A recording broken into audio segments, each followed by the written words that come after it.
Assalamualaikum warahmatullahi wabarakatuh.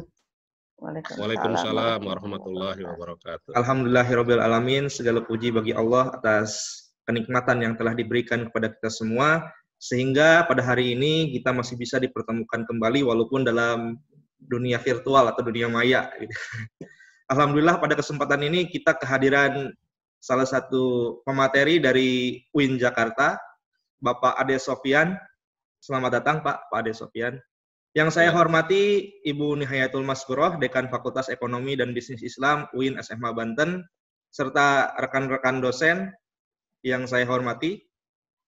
Oke, pada kesempatan ini, acara pertama yaitu adalah pembukaan dari Ibu Dekan Fakultas Ekonomi dan Bisnis Islam UIN SMH Banten. Untuk mengefektifkan waktu, saya rasa langsung saja dimulai untuk pembukaan oleh Ibu Dekan. Saya persilakan Ibu Dekan untuk dibuka. Terima kasih. Assalamualaikum warahmatullahi wabarakatuh. Waalaikumsalam Yang saya warahmatullahi muliakan wabarakatuh. Bapak Dr. Ade Sofyan Mulajid, pembicara atau narasumber dari kegiatan workshop kurikulum dan CV dari Fakultas Ekonomi Islam. Kemudian yang saya banggakan para dosen, baik dosen tetap maupun dosen luar biasa Fakultas Ekonomi Islam.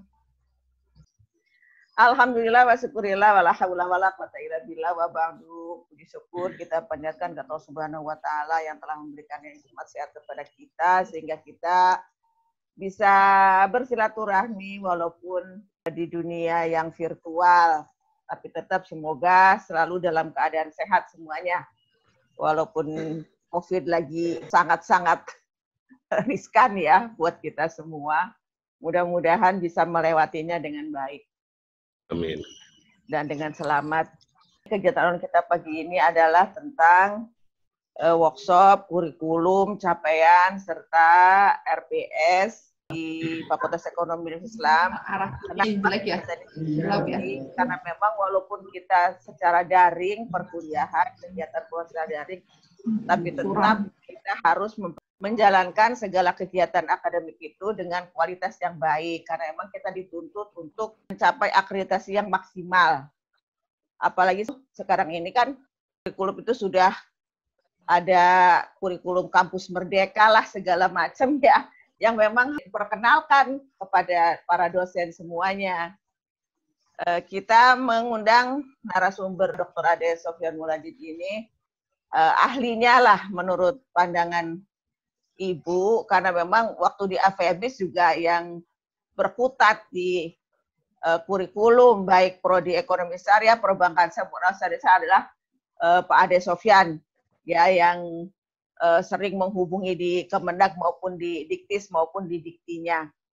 Karena memang Pak Ade Sofyan ini dari FEB UIN Syarif Hidayatullah Jakarta, yang nilai akreditasinya sudah tidak diragukan lagi gitu, prodi-prodinya mencapai A semua. Jadi kita belajar ke Pak Ade Sofyan Mulajid bagaimana kita membuat kurikulum, CV maupun RPS dengan baik. Belajar dari FEB UIN Syarif Hidayatullah Jakarta.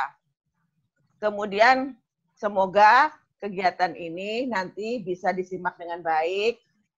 Sudah diberikan materinya di-share ke kita, nanti kira-kira misalnya apa yang perlu ditanyakan kepada Sofyan Mulajid, kalau ada yang kurang dipahami, silakan ditanyakan dengan baik ya. Itu saja sambutan dari Ibu, kurang lebihnya Ibu mohon maaf, tetap semangat, sehat terus. Amin. Dan Ibu akhiri dengan wabillahi taufiq wal hidayah. Wassalamualaikum warahmatullahi wabarakatuh. Dan Ibu buka acara ini dengan membaca basmalah. Bismillahirrahmanirrahim. Oke, baik. Terima kasih kepada Bu Dekan atas sambutannya. Saya persilahkan kepada Pak Ade. Baik, terima kasih Pak Fadli ya, selaku moderator. Bismillahirrahmanirrahim. Assalamualaikum warahmatullahi wabarakatuh. Waalaikumsalam warahmatullahi wabarakatuh.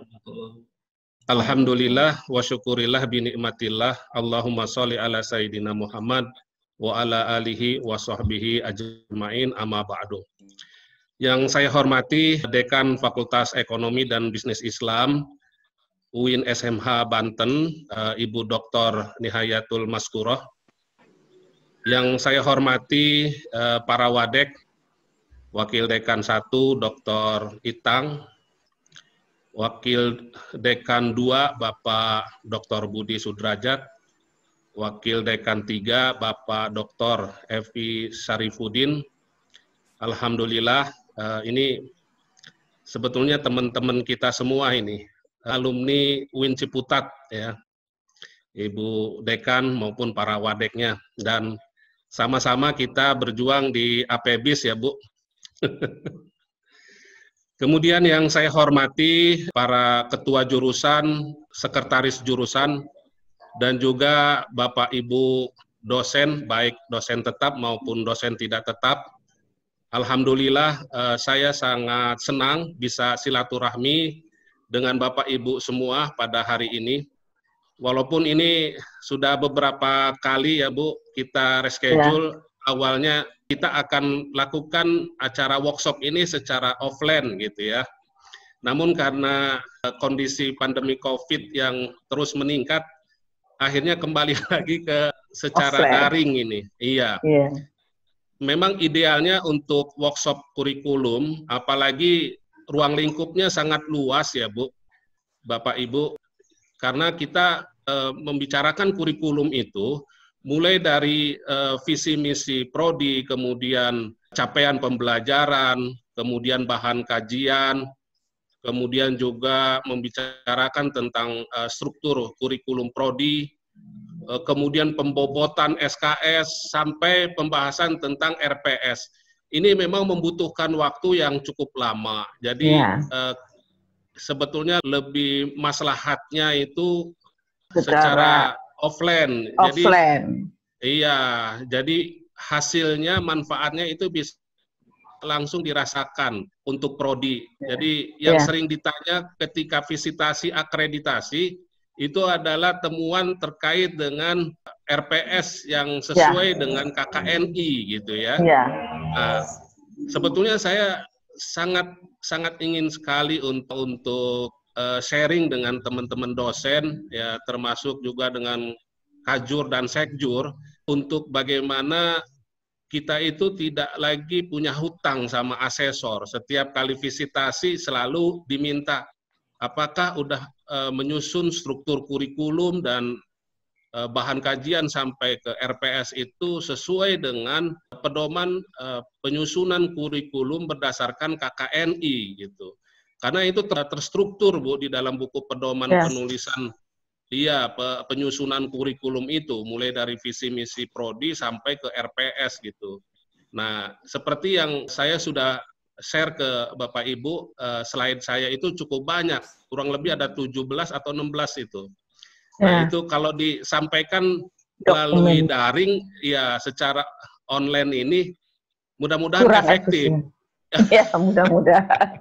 Ya, mudah-mudahan. Insya Allah ke depan kalau sudah aman dari COVID, mungkin kita bisa langsung praktek Bu ke Bapak Ibu dosen, supaya dosen ketika mengumpulkan RPS atau menyerahkan RPS atau membagikan RPS itu kepada peserta didik, kepada para mahasiswa, itu memang sudah sesuai standar KKNI, seperti itu. Baik, Bapak Ibu, mohon izin ini Bu Dekan, Pak Wade. Iya, silahkan Pak Ade. Bapak Ibu dosen, saya langsung aja ingin menampilkan materi presentasinya ya. Kita perlu merespon kebijakan Kampus Merdeka, Merdeka Belajar. Karena sejak disosialisasikan Kampus Merdeka sejak tanggal 24 Januari 2020 oleh Mas Menteri ya, Menteri Pendidikan dan Kebudayaan Nadiem Makarim, ini kemudian setiap perguruan tinggi sekarang sedang ancang-ancang untuk mempersiapkan dalam rangka merespon kebijakan Kampus Merdeka. Nah, sebetulnya kebijakan Kampus Merdeka itu isinya adalah memberikan hak 3 semester kepada mahasiswa untuk mengambil mata kuliah di luar prodi. Nah, sebetulnya ini Bapak Ibu. Jadi esensi dari perubahan Kemendikbud nomor 44 tahun 2005 dan Permendikbud nomor 50 tahun 2018 menjadi Permendikbud nomor 3 tahun 2020 tentang SNPT, Standar Nasional Pendidikan Tinggi, atau yang lebih populernya itu dikenalnya dengan SNDikti ya Bapak Ibu. Nah, jadi secara esensi perubahan dari Permendikbud ini adalah kampus berkewajiban untuk memberi hak ya kepada mahasiswa untuk mengambil mata kuliah 3 semester di luar prodi. Nah, yang dimaksud 3 semester di luar prodi ini 1 semester itu di luar prodi dalam kampus sendiri dan 2 semester di luar prodi kampus lain atau di industri atau dunia usaha. Nadiem Makarim ini itu menganalogikan seperti kita mengajarkan mahasiswa untuk berlatih berenang. Suatu saat mahasiswa kita itu akan berenang ke laut lepas, di mana mahasiswa tersebut saat ini itu hanya diajarkan untuk berlatih berenang di kolam renang, yaitu di prodinya sendiri. Kemudian juga mahasiswa hanya diajarkan satu gaya saja, misalkan gaya kupu-kupu, berarti kita hanya mengajarkan di kampus sendiri, di mana mahasiswa itu harus diajarkan cara berenang di laut. Jadi bukan lagi berenang di kolam renang dan juga berenang di kampus sendiri, tetapi mahasiswa ini akan diajarkan cara bagaimana berenang di laut lepas. Kenapa di laut lepas? Karena ya di laut lepas itu banyak tantangannya. Ada ombaknya, kemudian juga arus deras dan lain-lain. Sehingga ketika mahasiswa tersebut berhadapan dengan dunia kerja, itu bisa survive untuk dapat bersaing dengan lulusan-lulusan dari perguruan tinggi yang lainnya. Nah, ini sebetulnya tujuan daripada mengapa perguruan tinggi itu kewajiban untuk memberi kesempatan kepada mahasiswa mengambil 3 semester di luar prodinya. Jadi ini analogi yang digunakan oleh Menteri Pendidikan dan Kebudayaan Nadiem Makarim. Ya. Nah, kemudian juga Pak Nadiem mengatakan bahwa tidak ada satu profesi yang tidak membutuhkan berbagai macam rumpun ilmu. Jadi perlu ada berbagai disiplin ilmu yang harus dikombinasikan, sehingga mahasiswa itu perlu mengambil mata kuliah di dalam kampus sendiri, lintas prodi, dan di kampus lain 2 semester. Nah, ini dengan adanya komposisi perubahan 3 semester di luar prodi ini tentu akan berdampak kepada struktur kurikulum yang ada di masing-masing prodi atau perguruan tinggi. Nah, jadi kita bisa lihat di sini situasi saat ini mahasiswa tidak memiliki banyak fleksibel untuk mengambil kelas di luar prodi dan kampusnya sendiri. Sekarang mahasiswa itu memiliki kesempatan untuk memilih mata kuliah di prodi lain, di luar prodinya. Nah, ini kalau kita lihat kalimatnya itu memberikan hak, berarti di sini tidak ada paksaan sebetulnya kepada mahasiswa. Jadi kalau misalnya mahasiswa ini ingin mengambil 100% jumlah SKS atau mata kuliah di prodinya sendiri, itu diperbolehkan karena ini sifatnya hak. Jadi hak itu sukarela. Mungkin pertimbangannya mahasiswa tersebut tidak ada biaya untuk mengambil mata kuliah di kampus lain. Karena ini memang kendalanya yang menjadi sorotan dari publik terhadap kebijakan kampus Merdeka ini juga belum ditentukan skema biaya untuk mengambil mata kuliah di luar prodi kampus lain. Nah, ini kan yang ekonominya pas-pasan, ini bisa jadi tidak memanfaatkan dari kesempatan 3 semester di luar prodinya. Kemudian isi dari pasal 15 itu menyatakan bahwa dapat mengambil SKS di luar program studi sebanyak 2 semester, setara dengan 40 SKS.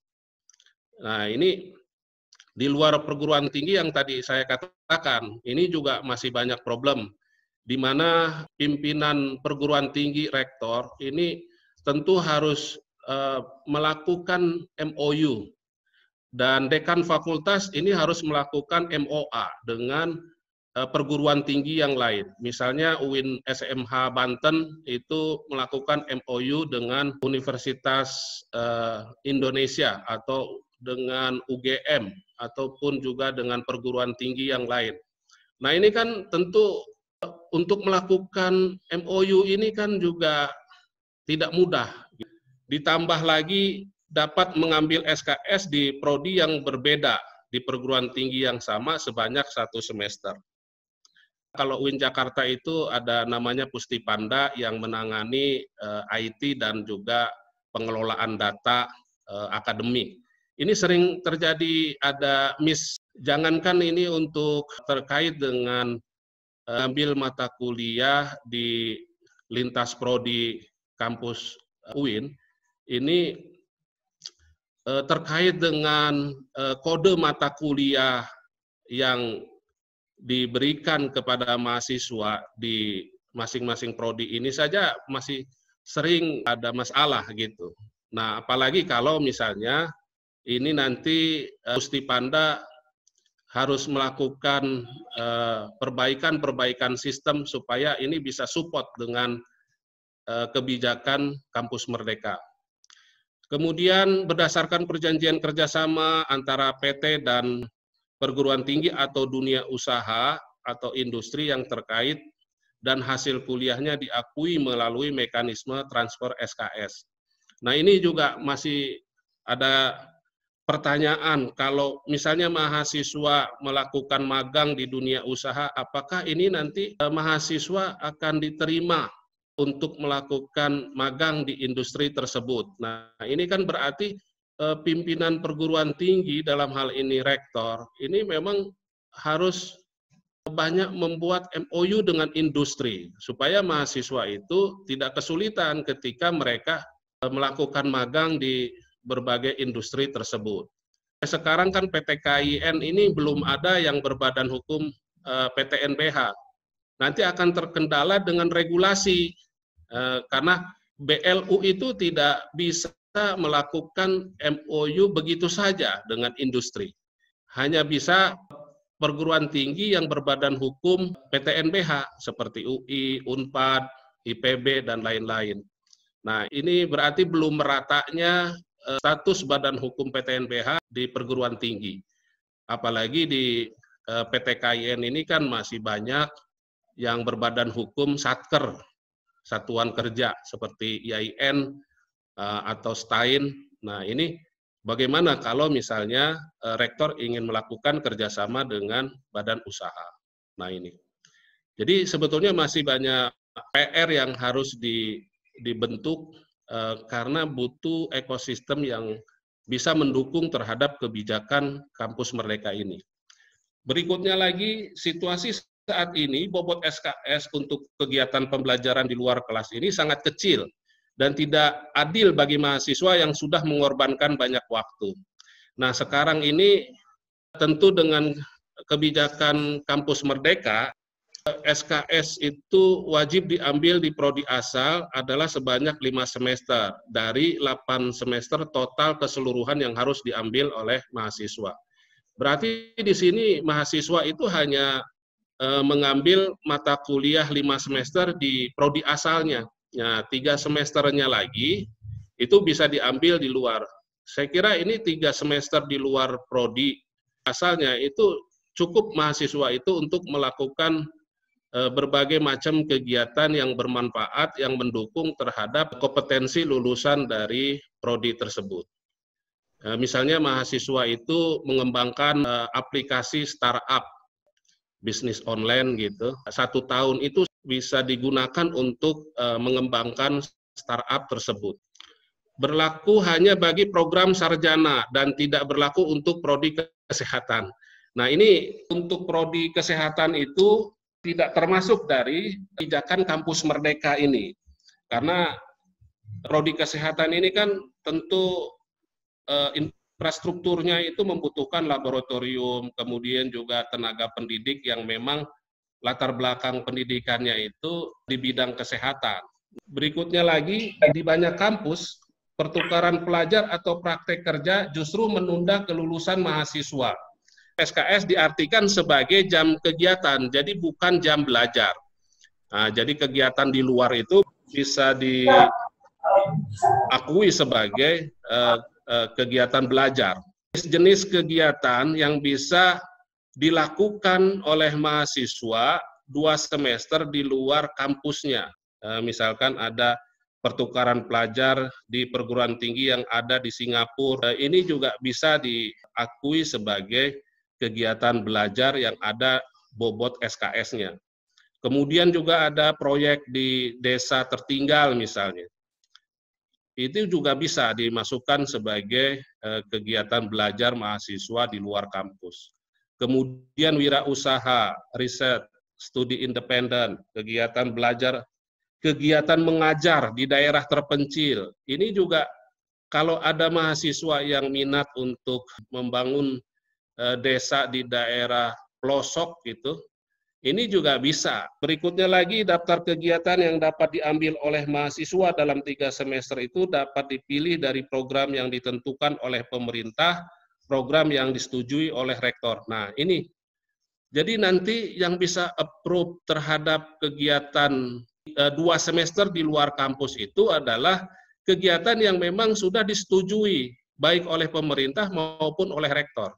Jadi nanti pemerintah itu akan melakukan sosialisasi kepada instansi-instansi pemerintah ataupun swasta untuk menerima mereka yang ingin melakukan magang di instansi tersebut.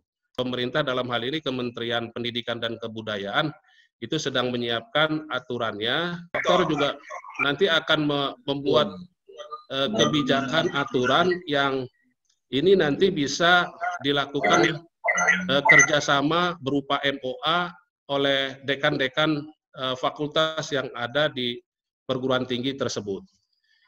Ini Bapak Ibu yang terkait dengan alasan mengapa Mas Menteri ini mengeluarkan kebijakan Kampus Merdeka, Merdeka Belajar. Nah, kita bisa lihat seperti apa implikasinya terhadap struktur ada di Fakultas Ekonomi dan Bisnis. Untuk mata kuliah umum sebagai mata kuliah wajib universitas, kelembagaan perguruan tinggi atau institusional, itu 10% atau sekitar 20 SKS. Ini komposisinya, jadi strukturnya itu 10% atau 20 SKS, itu mata kuliah wajib universitas. Nah, saya kira ini nggak sulit ya, karena kita selama ini sudah menetapkan ada 20 SKS mata kuliah penciri universitas. Contoh, praktikum ibadah qiraah, kemudian juga bahasa Arab, ya. Kemudian ada mata kuliah studi Islam 1, Pancasila, PKN, dan lain-lain. Tinggal nanti pengaturannya di Pustipanda atau di pengelola IT yang ada di kampus, mahasiswa itu diberikan kesempatan untuk mengambil di lintas prodi fakultas yang ada di UIN. Ini sangat memungkinkan untuk yang struktur yang pertama ini, yaitu 20 SKS lintas prodi di kampus sendiri.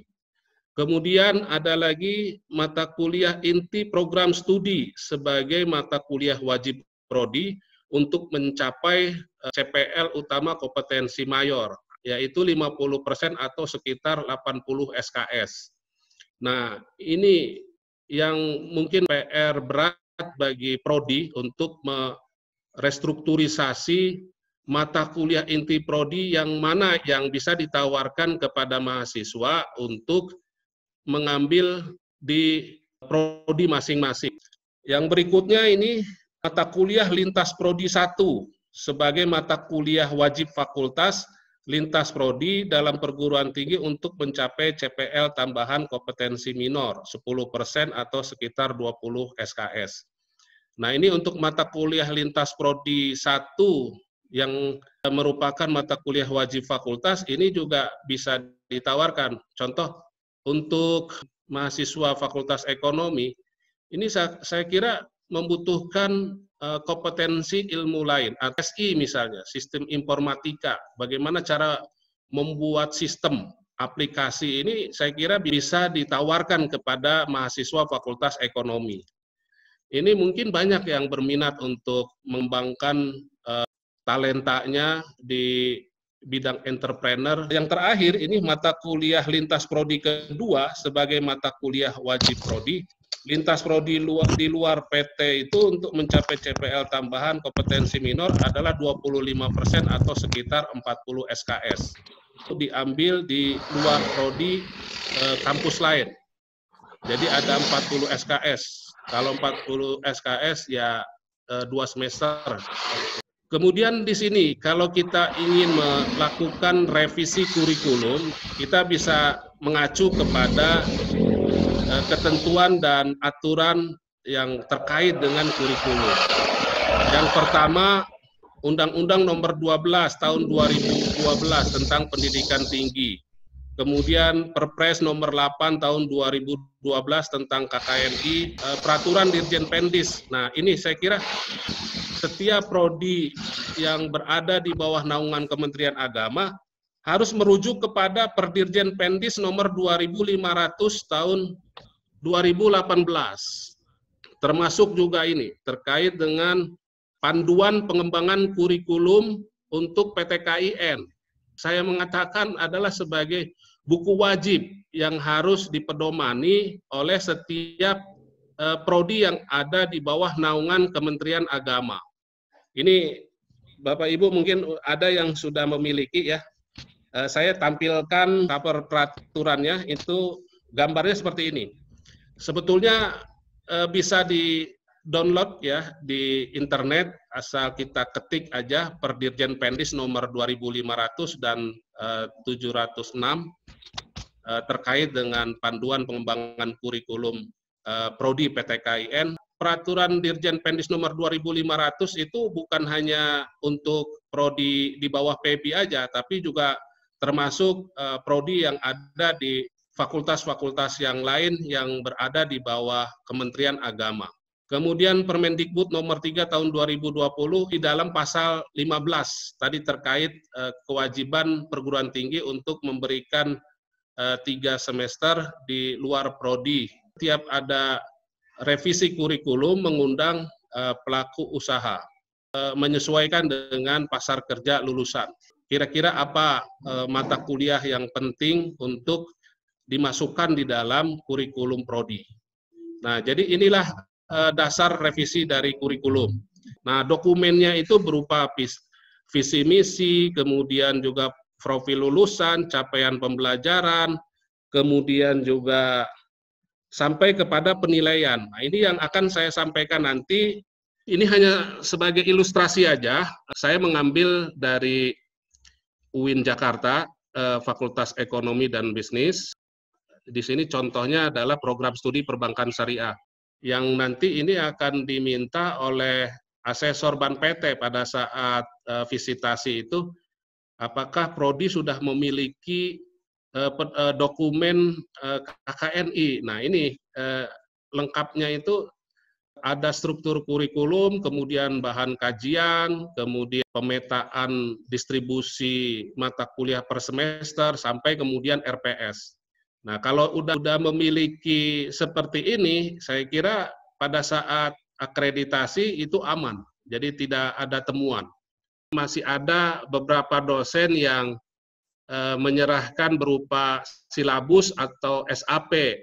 Nah, sebetulnya ini sudah tidak lagi relevan dengan kurikulum KKNI, karena di silabus dan SAP itu kan tidak ada capaian pembelajaran. Jadi yang ada hanya materi pembelajaran atau pokok bahasan saja. Jadi lebih ringkas dibandingkan dengan RPS, rencana pembelajaran semester. Setelah workshop ini, kita memang perlu latihan praktek bagaimana cara menyusun RPS sesuai dengan kurikulum KKNI ini. Untuk visi misi, saya kira di sini harus sesuaikan dengan apa yang menjadi visi misi dari fakultas dan juga universitas. Nah, karena UIN Jakarta ini visi misinya adalah menjadi world class university, maka di sini visi misi prodi itu disebutkan unggul dan berdaya saing di kawasan ASEAN dalam bidang perbankan syariah, mengintegrasikan keislaman, keilmuan, dan keindonesiaan pada tahun 2025. Kemudian misi-misinya, ini juga pengejawantahan daripada visi. Ini kemudian program outcome-nya, capaian pembelajaran bidang pengetahuan, itu sumbernya dari peraturan Dirjen Pendis nomor 2500, P5, 6, 10 di halaman 327. Bapak Ibu nanti silahkan setelah selesai ini nanti bisa dilihat di peraturan Dirjen Pendis nomor 2500 terkait dengan capaian pembelajaran bidang pengetahuan, keterampilan, kemudian penerapan, analisis, pengabdian pada masyarakat. Nah, ini yang membedakan antara silabus SAP dengan RPS ya. Jadi kalau di RPS itu mencantumkan capaian pembelajaran sesuai dengan kerangka kualifikasi nasional Indonesia.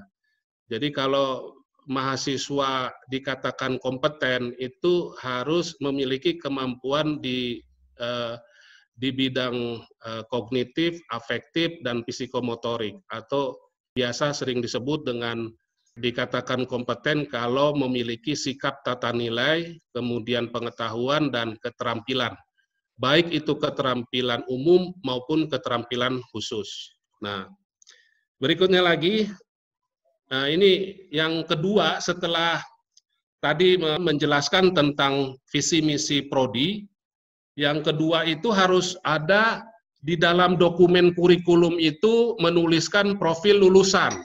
Nah, ini ada profil lulusan, kalau mengacu kepada peraturan Dirjen Pendis nomor 2500, ini untuk profil lulusan prodi perbankan syariah sebetulnya hanya nomor 1 sampai nomor 3. Ya, Bapak Ibu nanti bisa dicek di peraturan Dirjen Pendis nomor 2500 itu, profil lulusan untuk prodi perbankan syariah itu pertama menjadi praktisi atau tenaga profesional di bank syariah. Kemudian menjadi asisten peneliti perbankan syariah. Yang ketiga entrepreneurial. Nah, ini saya dulu waktu aktif di AFEBIS itu Subdit Akademik Direktorat Pendidikan Tinggi Islam Kementerian Agama Pak Dr. Mamat. Silahkan aja untuk profil lulusan setiap prodi ini bisa ditambahkan. Jadi tidak hanya 3 profil lulusan ini saja. Jadi bisa ditambahkan untuk menjadi konsultan keuangan dan bisnis syariah, kemudian menjadi tenaga pendidik. Nah, tentu ini tenaga pendidik di tingkat pendidikan menengah dan atas. Untuk prodi-prodi yang lain yang ada di SPB SMA Banten seperti asuransi dan juga ekonomi syariah, ini sudah ada juga ya. Jangankan prodi itu, prodi yang lain aja, studi-studi agama yang ada di Fakultas Usuluddin atau juga prodi PAI yang ada di Fakultas Tarbiyah itu juga ada. Jadi semua prodi yang izin penyelenggaraannya dikeluarkan oleh Kementerian Agama di jenjang S1 maupun S2 dan S3, nah, sudah ada SKL dan CPL-nya. Kemudian ini, yang ketiga adalah perlu ada bahan kajian prodi, ya. Baik itu prodi perbankan syariah, ekonomi syariah, asuransi syariah. Nah, dibuatlah seperti ini. Jadi, dalam menyusun bahan kajian itu harus dipetakan terlebih dahulu terkait dengan PLO-nya, program learning outcome-nya atau capaian pembelajarannya. Kemudian terkait dengan kompetensinya, seperti technical knowledge and kompetensi, ini terkait dengan kompetensi sikap, pengetahuan, dan keterampilan mahasiswa. Ini warnanya warna hijau nih, warna biru itu adalah transferable skill. Kalau populernya sebetulnya soft skill, seperti pemimpinan, teamwork, komunikasi. Ini sebetulnya yang dimaksud dengan soft skill, kemampuan yang bisa ditransfer. Kemudian ada lagi skill for lifelong learning. Jadi ini adalah keterampilan pembelajaran sepanjang hidup. Misalkan kita biasakan untuk rutin membaca buku, kemudian belajar melalui berbagai media, misalkan di YouTube ataupun juga berbagai media pembelajaran yang lain. Nah, ini merupakan pembelajaran sepanjang hidup, di mana saja, kapan saja kita bisa belajar. Nah, ini yang diwarnai warna kuning itu adalah untuk pembelajaran sepanjang hayat. Jadi, menyusun bahan kajian itu harus dibuat skema seperti ini.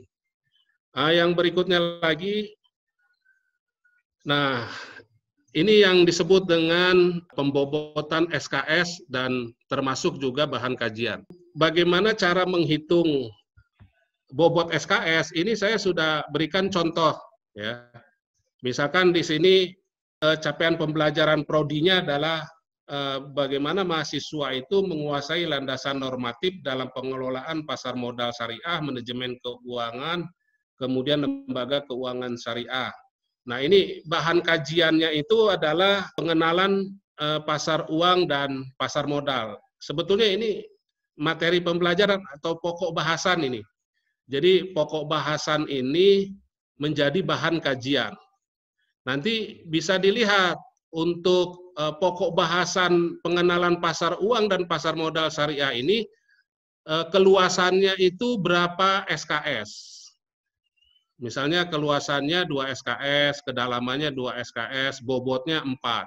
Kemudian untuk pokok bahasan tentang the law of Islamic financial institution and instrument, ini keluasannya berapa SKS, kedalaman berapa SKS. Nah, ini kalau di total untuk mata kuliah pasar modal syariah itu beban mata kuliahnya 20. Nah, di sini ada cara penghitungannya. Jadi 20 dibagi 395 dikali 144. Ini 144 ini jumlah total SKS di prodi tersebut. Kalau untuk yang 395 ini jumlah total dari capaian pembelajaran yang satu ini. Capaian prodinya adalah menguasai landasan normatif dalam pengelolaan pasar modal sampai ke lembaga keuangan syariah. Ini totalnya 395. Nah, kalau dibulatkan ini mungkin nanti bisa disimulasikan 20 dibagi 395 kali 144, totalnya itu 7,29 SKS. Nah, ini dapat dibulatkan menjadi 7 SKS. Nah, ini tentu 7 SKS ini tidak bisa diberikan hanya satu mata kuliah. Ini bisa dipecah nanti. Untuk 7 SKS itu kan terlalu lama, nanti kasihan mahasiswanya, dosennya juga kasihan. Kalau 7 SKS sekaligus diberikan dalam satu waktu, jadi ini harus dipecah. Jadi 7 SKS ini pecah 2, misalkan 3 SKS dan 4 SKS. Atau bisa jadi kalau untuk tingkat S1, ini bisa 2 SKS, kemudian kalau dipecah 3, ini 7 SKS, bisa apa enggak? Nah, bisa di semester ganjil dan di semester genap. Jadi nanti tinggal mata kuliahnya apa yang kira-kira pas untuk pokok bahasan ini atau bahan kajian ini. Itu Bapak Ibu cara bagaimana untuk menghitung bobot SKS dan kedalaman keluasan dari bahan kajian. Untuk distribusi mata kuliah di program studi perbankan syariah. Nah, ini saya ngambil contoh yang ada di UIN Jakarta ya, untuk distribusi mata kuliahnya itu semester 1 ada bahasa Inggris, Pancasila, studi Islam, kemudian juga SKS-nya ada di sini sampai semester 8 ya. Ini sudah ada di prodi perbankan syariah yang ada di UIN Jakarta ini, jumlah totalnya itu ada 146 SKS. Standar minimalnya itu kan 144 SKS ya untuk S1. Sebetulnya bisa saja lebih dari itu, tergantung daripada nanti mahasiswa itu kalau misalnya ditambah prodinya itu akan menghambat selesai atau tidak. Bisa disesuaikan ya untuk setiap prodi. Kemudian lagi, ini struktur kurikulum untuk program studi perbankan syariah. Nah, ini yang tadi saya sampaikan, yang bisa ditawarkan kepada mahasiswa untuk mengambil lintas prodi yang ada di kampus sendiri, itu sebetulnya ini, yang 22 SKS, mata kuliah institusional, nasional, dan UIN. Pancasila, pendidikan kewarganegaraan, karena ini kan mata kuliah wajib ya. Yang ada tulisan KP itu kompetensi pendukung. Kalau untuk kompetensi utama itu kodenya KU, kompetensi utama. Ini kan mata kuliah inti program studi. Nah, untuk mata kuliah institusional fakultas, masing-masing fakultas kan berbeda ya. Kalau ekonomi, mahasiswa itu harus mampu memahami mata kuliah matematika bisnis, statistik 1, statistik 2, kewirausahaan, perekonomian Indonesia, manajemen kuantitatif, sampai koperasi dan UKM. Dan fakultas lain mungkin berbeda dengan fakultas kita. Dulu mungkin ada mata kuliah konsentrasi ya, itu yang disebut dengan mata kuliah pilihan. Untuk konsentrasi, misalkan kayak prodi manajemen itu kan ada 2 konsentrasi, ada konsentrasi di bidang pemasaran dan ada konsentrasi keuangan. Kemudian perbankan syariah juga ada konsentrasi keuangan dan ada konsentrasi perbankan syariah. Nah, itu sudah tidak ada lagi yang namanya mata kuliah konsentrasi, tapi yang ada adalah mata kuliah pilihan. Sebetulnya ini yang Bapak Ibu dosen yang mungkin perlu latihan bagaimana cara menyusun RPS yang baik dan benar sesuai dengan kurikulum KKNI. Nah, pertama harus ada logo dan kop surat. Kalau kita kop suratnya seperti ini ya, Kementerian Agama, UIN Syarif Hidayatullah Jakarta, Fakultas Ekonomi, kemudian ada alamat. Jadi ketentuannya kalau menyusun RPS itu harus ada kop suratnya. Ada logonya, ada alamat kantornya, kemudian ada rencana pembelajaran. Mata kuliahnya apa, itu disesuaikan, kemudian ada kode mata kuliah.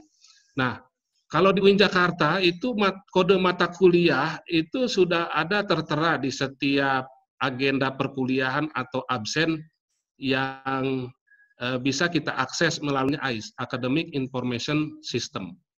AIS. Kalau di SMH Banten mungkin apa namanya, kalau di kita namanya AIS ya. Jadi dosen kalau mau mengajar secara daring itu bisa melakukan pengisian agenda materi kuliah maupun juga gitu absensi kehadiran mahasiswa bisa melalui AIS. Nah, kemudian rumpun mata kuliahnya ini masuk ke mata kuliah wajib atau mata kuliah inti prodi atau mata kuliah penciri universitas atau fakultas. Nah, ini harus diberikan, harus dituliskan rumpun mata kuliahnya. Kemudian bobot SKS-nya, kemudian juga semesternya, tanggal penyusunan. Di bawahnya lagi itu dosen pengembang RPS. Kemudian ada koordinator rumpun mata kuliah. Kemudian tanda tangan Kaprodi. Di bawahnya lagi ini ada capaian pembelajaran prodi, CP prodi. Nah, ini kode-kode seperti S9, P8, ini sebetulnya diambil dari Perdirjen Pendis nomor 2500 ini. Jadi S9 itu menunjukkan sikap nomor 9. Nah, sebetulnya ini kalau secara offline nanti saya caranya bisa ambil copy paste dari dari Perdirjen Pendis nomor 2500 tinggal dipindahkan saja nanti ke RPS Bapak Ibu yang dibuat itu. Jadi S9 itu, S itu sikap, P itu pengetahuan, KU itu keterampilan umum, keterampilan khusus, KK, deskripsi singkat mata kuliah. Mata kuliah ini bertujuan untuk memberikan pengetahuan dan wawasan. Nah, untuk level 1, ini mahasiswa itu dituntut untuk memahami dan mengetahui. Jadi belum mengembangkan. Kalau untuk S2 itu dituntut mahasiswa itu mampu mengembangkan. Karena dia multidisiplin kalau untuk S2. Kemudian untuk S3 ini menemukan. Levelnya tentu lebih tinggi lagi. Ya. Nah, untuk materi pembelajaran atau pokok bahasan ini nomor 1 sampai 14 karena dalam satu semester itu kan ada 16 pertemuan. Nah, yang dua pertemuan itu kan UTS dan UAS. Jadi nggak kita masukkan sebagai pokok bahasan karena pokok bahasan itu kan harus ada materinya. Kemudian ada pustakanya, bahan referensinya. Ini bahan referensinya boleh apa saja. Maksudnya bahan referensi itu bisa disesuaikan yang terbaru, yang relevan dengan topik pembahasannya.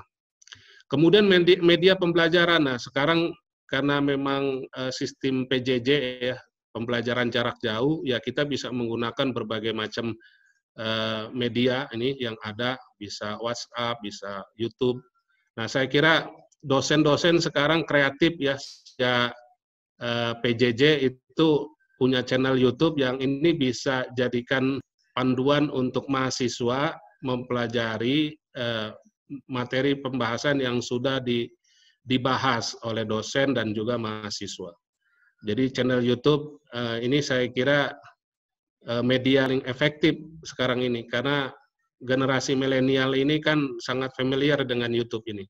Saya juga sejak PJJ ini sudah 15 video materi pembelajaran yang saya sudah upload ya, sehingga mahasiswa terbantu, termasuk menguji skripsi, tesis, disertasi, ini juga bisa kita rekam. Kemudian sistem penilaian, nah ini pedoman RPS sesuai dengan KKNI itu harus ditetapkan untuk komponen penilaian. Nah, saya di sini memberikan penilaian 50-50, 50% untuk proses, 50% hasil.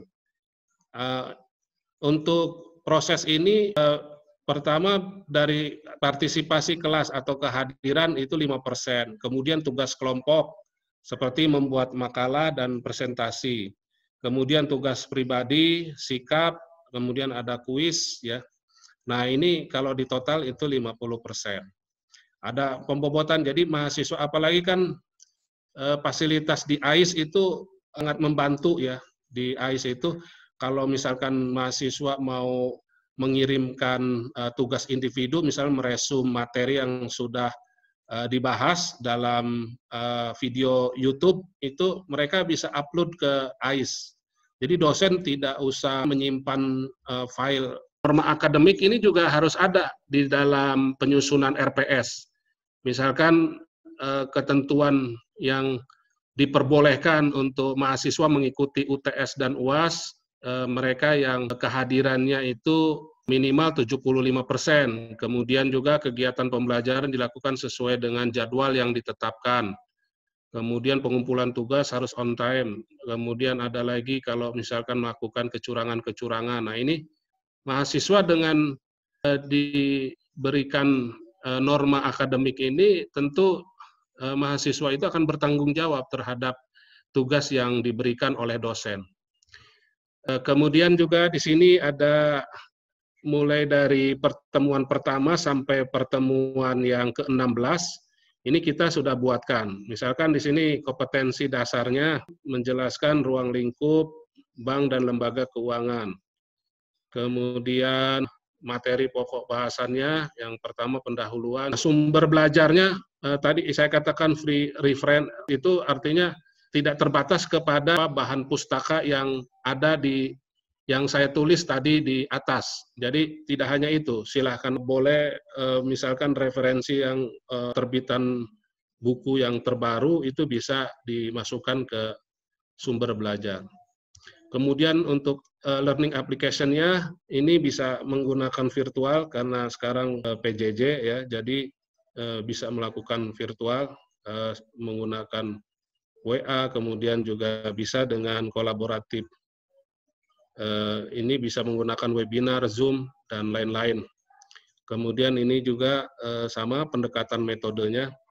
Nah, saya kira ini sampai nomor 16 itu kurang lebih sama sebetulnya isi daripada materi pokok. Yang membedakan itu hanya dari segi materi pokok saja. Kalau media pembelajarannya, metodenya ini sama, ya. Kemudian yang berbeda juga barangkali di bobot nilainya. Ini ada yang bobot nilainya 1%, 3%, kemudian ada yang 5%. Nah ini jadi karena ini kurikulum KKNI, mahasiswa itu memang diberikan ruang yang cukup banyak untuk berkreasi. Jadi mahasiswa itu ya jangan satu-satunya yang menjadi pusat pembelajaran itu dosennya, tapi mereka juga bisa belajar dari yang lain. Nah, jadi untuk kuis ini sebetulnya saya tidak pernah bikin soal, jadi mahasiswa suruh membuat soal sendiri, kemudian jawab sendiri. Tentu ukuran benar dan tidaknya itu ya kita harus melihat mahasiswa itu argumen atau alasan yang menjadi dasar pemikirannya itu harus jelas, ya sumbernya dari mana begitu. Jadi tingkat literasi mahasiswa kita itu daya bacanya sebetulnya jauh lebih banyak daripada dosennya. Kalau dosen mungkin baca berita di media online itu mungkin ya hanya satu hari itu kuat 1 jam. Kalau mahasiswa bisa 2 jam, 3 jam itu dia bisa masih mampu untuk membaca itu. Kemudian juga mungkin dia bisa baca koran ataupun majalah, itu juga saya kira mahasiswa kita hebat-hebat lah. Saya kira itu Bapak Ibu yang bisa saya sampaikan. Nanti akan lebih berkembang lagi, buka sesi tanya jawab, nanti dari pertanyaan itu saya kira itu akan menambah lagi wawasan kita. Dari saya cukup sekian Bapak Ibu, terima kasih. Wassalamualaikum warahmatullahi wabarakatuh. Saya kembalikan kepada moderator Pak Fadli, silakan. Ya, terima kasih Pak Ade atas materinya yang cukup menarik sekali. Tadi sudah ada yang ingin bertanya melalui chat. Biar ya, langsung silakan ditanyakan saja Bu Ulan. Tadi sudah bisa ditanyakan langsung. Ya. Ada Bu Soliah Ulan dari. Assalamualaikum Pak Ade. Waalaikumsalam Bu Ulan. Apa kabar? Alhamdulillah baik. Bapak apa kabar? Baik, alhamdulillah sehat. Ini sebenarnya dekat sama Pak Ade. Sebenarnya lebih dekat sama Pak Ade nih rumahnya. Oh iya. Monggo Bu Ulan. Oke Pak Ade, makasih banyak. Tadi banyak banget informasi yang diterima dari penjelasan Bapak ya Pak. Jadi sebenarnya banyak hal banget yang berubah dengan adanya kampus Merdeka ya. Mulai dari sekarang itu kita, ya, jadi mahasiswa tuh dituntut tidak hanya fokus pada jurusannya aja, tapi juga punya pemahaman di luar itu ya. Terus mereka juga juga lebih diberi ruang atau kebebasan dalam hal perkuliahan. Nah ini mungkin pertanyaan saya sih sebenarnya pertanyaan mewakili dosen murni kali ya Pak. Karena kalau untuk pembuatan kurikulum mungkin akan melibatkan dosen yang menjabat. Jadi gini Pak, sebenarnya kan kita sudah mengimplementasikan pembelajaran online selama kemarin tuh hampir setengah semester ya. Jadi 3 bulan lebih semester yang kemarin, mungkin sekarang juga kita akan online juga. Jadi sebenarnya kan dampak dari kurikulum KKNI tadi kita lebih fokus ke student center learning ya Pak. Ya, betul. Di mana mahasiswa itu sebenarnya tuh satu full jam perkuliahan itu bukan hanya interaksinya bukan hanya student to instruktur ya atau ke dosen, tapi juga sebenarnya student to content, student to student gitu ya. Jadi sebenarnya mereka juga berinteraksinya bukan hanya ke dosen. Jadi sebenarnya kalau saya merasa kemarin sudah, terutama ini apalagi kita sudah mulai online learning ya Pak. Jadi sebenarnya bagaimana sih caranya, ini juga kan sebenarnya terkait sama persiapan kurikulum ya. Kalau saya sih merasa sebagai dosen yang individual, untuk bisa apa ya, konsep dari student center learning ini menjadi satu pemahaman yang menyeluruh gitu Pak. Bukan hanya dosen, saya sebagai dosen secara individual, tapi juga semua dosen dan juga semua mahasiswa gitu. Karena mungkin kalau saya sih ngerasa begini, sebenarnya ya tadi mungkin ada juga mahasiswa yang nggak paham bahwa mereka masih pemahamannya ya udah kalau kuliah itu kita dengerin dosen ceramah gitu ya, full gitu selama mata kuliah itu. Padahal kan sebenarnya nggak seperti itu. Jadi sebenarnya ceramahnya mungkin hanya sebagian kecil. Karena kalau dalam student center learning kan kita dosen sebagai fasilitator ya Pak. Ya, bukan betul. sebagai utama. Nah mungkin pertanyaan saya gimana ya Pak caranya untuk merubah mindset bahwa pembelajaran kita itu sekarang tuh udah student center learning loh, bukan yang dosen ceramah full 2,5 jam selama 3 SKS gitu ya, tapi dosen mungkin bisa di akhir atau di awal memberikan pembuka untuk mengantarkan itu gitu, atau mungkin memberikan penjelasan sedikit terkait apa yang ditanyakan, tapi selebihnya ya tadi student to content gitu ya. Jadi mereka tuh ya ngerjain latihan, ya mereka saling berinteraksi dengan berdiskusi gitu ya. Tapi kadang-kadang ada kacamata mahasiswa, bahkan mungkin dosen juga mikir bahwa ini dosennya males banget sih gitu. Kita dikasih tugas terus, kita disuruh diskusi terus. Padahal kan sebenarnya itu metode itu adalah bagian dari student center learning gitu ya. Nah itu sih Pak, paling gimana ya Pak caranya untuk kita nih mengubah mindset bahwa kita tuh belajarnya pakai student center learning loh, bukan lagi metode konvensional. Terus kira-kira kurikulum apa sih yang harus dipersiapkan gitu? RPS kan terkait hal ini gitu ya. Kira-kira RPS seperti apa sih supaya bisa menanamkan cara berpikir bahwa kita belajarnya adalah student center learning. Itu aja sih Pak Ade, makasih banyak ya. Assalamualaikum warahmatullahi wabarakatuh. Baik, terima kasih. Assalamualaikum. Ya. Langsung dijawab Pak Fadli. Ada satu pertanyaan lagi dari Bu Henry sebenarnya Pak. Ada 2 pertanyaan ini. Oh iya, yang ada di chat tampung. Ya, ditampung dulu mungkin ya. Ini Bu Henry bertanya, scoring atau proporsi yang pantas antara CV universitas, fakultas dan prodi, yang pantas itu sebagai berapa gitu ya? Karena terkadang ada pesan sponsor universitas yang menitipkan banyak MK di prodi yang pada akhirnya malah mengurangi MK kompetensi prodi, katanya gitu Pak. Oke, baik ya, itu hanya baik. Itu kali ya yang akan ditanyakan Bu Henry. Ya, baik. Baik, saya akan jawab dari pertanyaan Bu Wulan ya. Ya. Ini teman baik saya ini, beliau sebelum di UIN Banten adalah dosen di PEB UIN Jakarta ini. Alhamdulillah bisa silaturahmi lagi dengan Bu Wulan ini.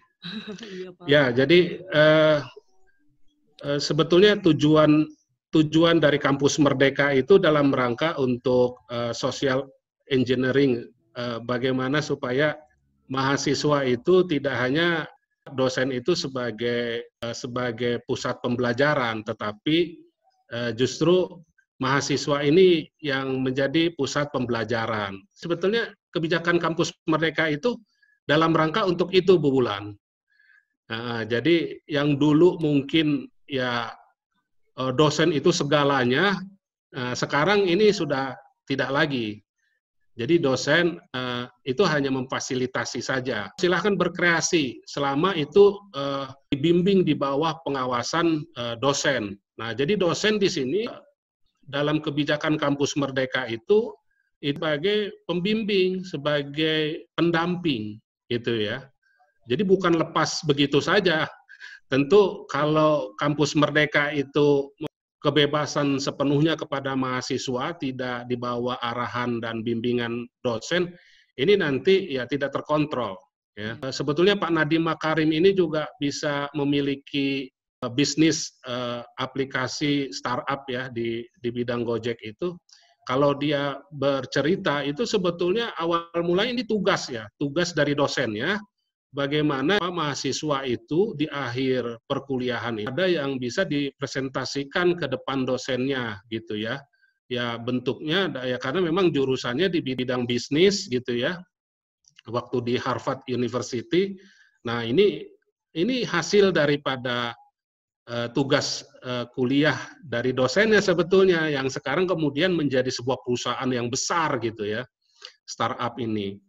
Nah, ini yang sebetulnya, asalkan dosen itu memang betul-betul serius mendampingi mahasiswanya, dan mahasiswanya juga enjoy gitu untuk belajar bersama dengan dosennya, saya kira tidak ada lagi alasan merasa dibebani dengan banyak tugas gitu. Kalau dosennya cuma nyuruh kamu review tugas dari video YouTube saya gitu, tanpa ada suatu nilai tambah bagi mahasiswa yang berminat untuk mengembangkan tertentu misalkan. Karena kan potensi minat mahasiswa itu kan berbeda-beda. Ada yang mahasiswa itu kalau bicara ilmu komunikasi bisnisnya bagus, meyakinkan gitu ya. Tapi ada juga mahasiswa yang tidak punya bakat komunikasi itu, tapi dia tekun misalkan, dia kalau membuat satu produk yang menarik gitu, nah dia bisa menyelesaikannya gitu. Jadi tanpa banyak bicara tapi banyak kerja. Nah ini macam-macam. Ada juga yang senangnya dia melakukan riset misalkan. Dengan dosennya itu dia senang ke pelosok-pelosok misalkan untuk melakukan penelitian tentang pemberdayaan ekonomi masyarakat di daerah terpencil misalkan. Ada juga karakter mahasiswa yang senang meneliti gitu. Nah, saya biasanya sebagai penasehat akademik melihat potensi-potensi itu udah dipetakan, Bu Ulan. Ini kayaknya mahasiswa saya ini kalau disuruh ngolah data senang banget ini. Ada juga kalau misalnya yang kalau dilibatkan penelitian meneliti masyarakat pedalaman, ini dia malah senang gitu loh, minta malah gitu. Nah, bakat potensi dari masing-masing peserta didik ini kita harus bisa mengeksplornya lagi supaya menggali kekuatan yang dimiliki oleh setiap mahasiswa. Dan sebetulnya ini juga, Bu Ulan, dengan kita membuat penilaian, komposisi penilaian tadi, Bu, yang 50-50 untuk proses pembelajaran itu, seperti tadi mahasiswa itu ada tugas individu maupun ada tugas kelompok. Nah, tugas individu dengan tugas kelompok itu tidak semata-mata mahasiswa itu tugasnya hanya berkaitan dengan akademik, Bu, tapi tergantung mata kuliahnya. Kalau misalnya mata kuliahnya memang mahasiswa itu harus bikin konten YouTube atau mahasiswa itu menciptakan satu produk yang laku dijual, ya kalau itu mata kuliah entrepreneurship gitu, itu bisa dengan tugas itu. Jadi mahasiswa ini ya KKNI tadi, Bu, kompetensi sikap, pengetahuan, sama keterampilan tadi. Sikap itu artinya tanamkan sifat tanggung jawab kepada mahasiswa untuk menyelesaikan pekerjaan di bidang keahliannya. Jadi dengan, ya itu tadi, dosen kadang juga gini, Bu, nilai mata kuliahnya itu hanya dilihat dari UTS dan UAS. Iya, betul. Dan kehadiran. Sementara dari tugas individu dan kelompok, itu hanya dilihat dari akademik saja. Misalkan, kalau mahasiswa sudah bikin makalah dan presentasi di PJJ atau di kelas, itu sudah selesai gitu. Nah ini, jadi sebetulnya banyak yang bisa digali lagi supaya sesuai dengan capaian pembelajaran KKNI ini tadi. Mahasiswa dinilai dari sikapnya. Jadi kita juga kalau sertifikasi profesi, misalkan saya banyak sekarang ikuti pelatihan-pelatihan dan sertifikasi, baik itu di bidang pariwisata syariah atau juga di perbankan syariah seperti kepatuhan syariah, kemudian termasuk juga untuk calon DPS.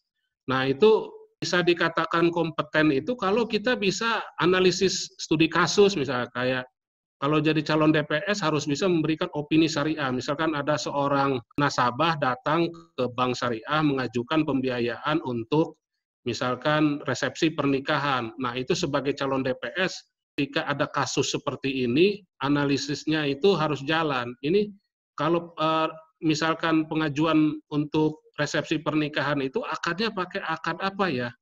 Gitu. Kalau resepsi pernikahan itu kan nggak ada barang jaminan, kan nggak mungkin calon istrinya dijadikan agunan gitu. Nah, resepsi pernikahan ini yang cocok berarti pakai akadnya adalah ijaroh multijasa gitu. Jadi sebagai dokumennya itu adalah bukti kwitansi sewa gedung, kemudian catering, wedding organizer gitu. Uang itu memang dimanfaatkan sesuai dengan akadnya, yaitu resepsi pernikahan gitu.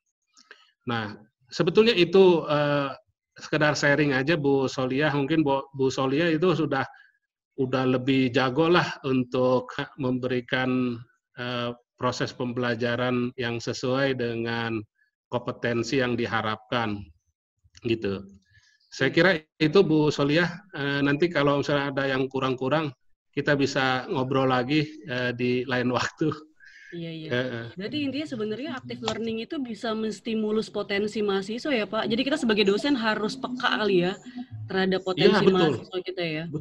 Betul. Kalau saya seperti ya tadi saya katakan ini pengalaman saya ya di dalam memberikan proses pembelajaran kepada dari mulai mahasiswa sebagai bimbingan akademik sampai kepada mahasiswa yang mengambil mata kuliah kita gitu. Jadi masing-masing kan ya kita bisa melihat lah ya kemampuannya. Kalau yang jago bahasa Inggrisnya, nah itu kita libatkan dalam nyusun artikel jurnal penelitian Scopus misalkan. Nah ini jadi saya lihat luar biasa sih mahasiswa kita ini. Sebetulnya mereka punya potensi yang sangat besar untuk dikembangkan. Hanya saja kita belum memberi kesempatan mereka untuk bisa menjadi mahasiswa yang sukses begitu ya. Dari literasi bacaannya juga dia jam terbangnya sudah tinggi. Kalau kita tanya aja apa isu yang paling hot saat ini, dia udah langsung, wah sekarang ini Pak ada kasus ini gitu ya. Kita belum tahu dia udah tahu gitu. Nah itu kan luar biasa sebetulnya. Jadi kita jangan menganggap mahasiswa itu belum tahu sebetulnya. Kita kayaknya untuk menjudge mahasiswa itu nggak tahu apa-apa itu kayaknya ya kita nggak fair lah gitu. Jadi mahasiswa itu luar biasa sebenarnya. Tinggal kita ini aja dampingi, kita awas, kita arahkan lah intinya itu. Terima itu kasih, ya, Ade. Ya. Bu Soliah. Ya, tadi Pak Fadli, pertanyaan dari Ibu siapa tadi Pak Fadli, maaf. Bu Henry bertanya terkait dengan mata kuliah. Mata kuliah yang ada di universitas dan di fakultas yang istilahnya dibebankan ke prodi sehingga menyebabkan mata kuliah prodi itu menjadi terbatas gitu Pak. Ya. Nah, selanjutnya pertanyaan keduanya ini masih Bu Henry juga, cara apa yang digunakan UIN Jakarta supaya dosen yang senang hati menyerahkan RPS-nya ke fakultas atau prodi suka susah minta RPS?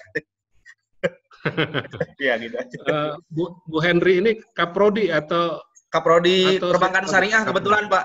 Oh, Kaprodi Perbankan Syariah. Ya. Ini memang ini kan problem kita semua ini sebetulnya, bukan di UIN SMH Banten aja, di UIN Jakarta ini paling sulit memang kalau minta dosen mengumpulkan RPS. Sering mengerjakan sendiri, artinya dari level dekan sampai level prodi itu hangout keluar untuk menyusun sendiri RPS dari kuliah yang diberikan kepada mahasiswa selama 1 semester ini. Tapi dengan ada workshop FGD untuk membahas tentang kurikulum dan juga RPS, ini akhirnya beberapa dosen itu ada yang dengan sukarela dia mengirimkan kepada ketua prodi atau ketua jurusan, tolong dikoreksi ya mata kuliahnya, termasuk juga untuk dosen koordinator dari mata kuliah saya ini sebetulnya siapa, profesor siapa gitu. Harusnya di-SK-kan oleh dekan fakultas. Kemudian banyak titipan mata kuliah.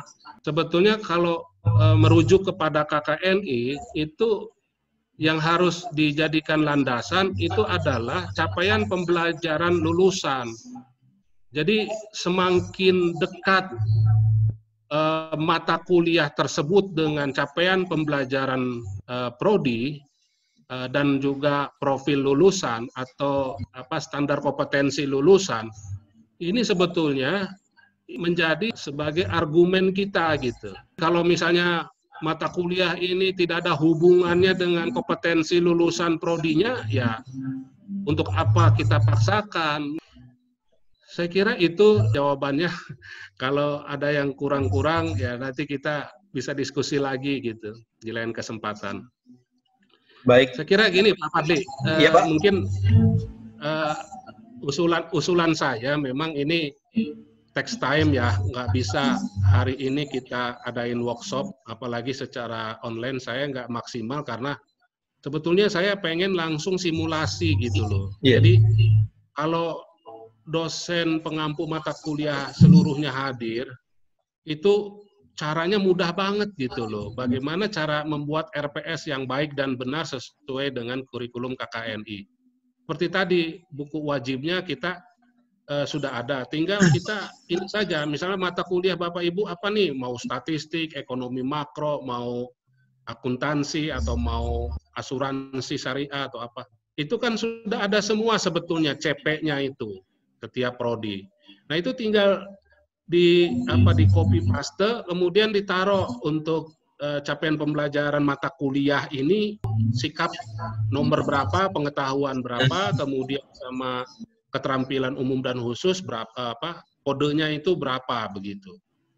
Sebetulnya kan yang paling sulit ya mungkin nggak semua sih ya dosen sudah mampu menyusun sesuai dengan KKNI, tapi mungkin ada beberapa gitu yang belum gitu. Nah itu kalau misalkan udah tahu cara bagaimana menyusun capaian pembelajarannya sesuai dengan pedoman, sebetulnya kita ini yang di bawah Kemenag beruntung gitu Pak Fadli. Di ekonomi syariah atau ekonomi Islam yang di PTN, perguruan tinggi negeri seperti Brawijaya, kemudian juga UGM, sampai saat ini belum memiliki pedoman untuk capaian pembelajaran prodi ekonomi syariah. Nah, saya termasuk salah satu tim yang mengendorse itu BI. BI itu sangat berkepentingan untuk kurikulum ekonomi syariah. Karena dia ingin memasukkan ada mata kuliah zakat, wakaf, infak, jiswab gitu ya. Yeah. Itu ingin masukkan termasuk juga halal industri. Nah, itu. Sudah tidak ada pertanyaan lagi, mungkin sesi terakhir yaitu sesi foto-foto Pak, kemungkinan Pak. Siap. Sesi foto-foto dulu Pak. Ya. Iya, itu yang paling LPG ya. Sesi foto-foto, baik, saya harap semuanya diaktifkan videonya. Oke, oke Pak, sudah siap semua. Bu Dekan belum aktif videonya, Pak Hafid. Oke. Ya, saya siap-siap ya. Kita akan foto bersama. Oke, pas. 1, 2, 3. Oke, sudah saya print screen. Terima kasih Ade Sofyan atas materi yang telah disampaikan. Sangat bermanfaat sekali bagi kami. Terutama saya ini dosen yang baru seumur jagung, Pak. Kebetulan di UIN ini baru mencoba menjadi dosen dan tadi tercerahkan terkait dengan pembuatan RPS. Sangat bermanfaat sekali. Oke, mungkin sekian dari kita ya mungkin.